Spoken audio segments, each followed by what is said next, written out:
இன்னைக்கு ரிவர்ஷிப்ல இல்லையா நம்ம டேவிட் வார்னர், கிளென் மேக்ஸ்வெல் எல்லாருமே புகழ்ந்துகிட்டு இருக்கோம். ஆனா அந்த ரிவர்ஷிப்பை பிரபலப்படுத்துறதே ஆண்டி ஃபிளவர் தாங்க. ஜிம்பாப்வேக்காக பல ரன்களை அடிச்சு வச்சிருக்காரு.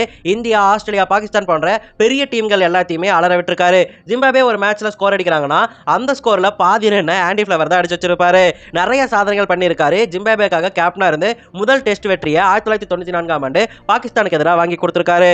அதோட இந்தியன் கிரிக்கெட் ஃபேன்ஸ் எல்லாருக்குமே அவரை தெரியும். ஏன்னா 2000 ஆண்டு நாக்பூர் டெஸ்ட்ல அவர் அடிச்ச டபுள் செஞ்சுரி இப்போ வரைக்கும் நின்று பேசப்படுது. அந்த மேட்ச்ல ஃபாலோ ஆன் ஆயிருவாங்க ஜிம்பாப்வே.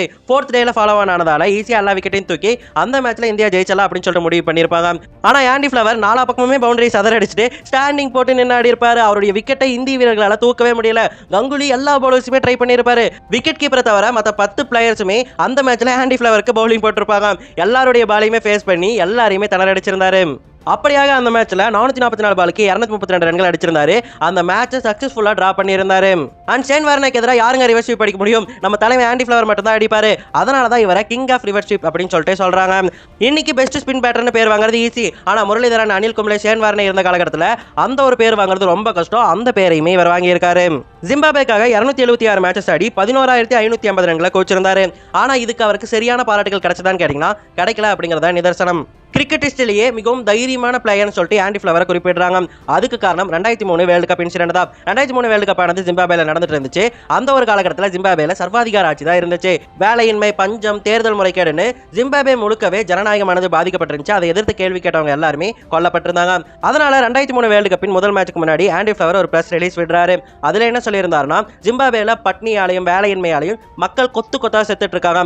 அரசாங்கமே மக்களை கொன்னுகிட்டு இருக்கு. அதை எதிர்த்து போராடணும்னு சொல்லிட்டு நானும் என்ட்ரி வழங்கவும் எங்களுடைய முதல் மேட்ச்ல கருப்பு பட்டை அணிந்துட்டு விளையாட போறோம் அப்படின்னு சொல்லிட்டு சொல்லியிருந்தாரு. அதன்படியே 2003 வேர்ல்டு கப்ல நமீபியாக்கு எதிரான முதல் மேட்ச்ல அவங்க கருப்பு பேண்ட் அணிந்து விளையாண்டிருந்தாங்க. இவங்க இப்படி பண்ணது ஜிம்பாப்வே ஆண்டுட்டு இருந்த ராபர்ட் முகாபேவின் ஆதரவாளர்களுக்கு பிடிக்கவே இல்லை. 2 பேருக்குமே கொலை மிரட்டல்கள் அதிகமாக விட்டுருந்தாங்க.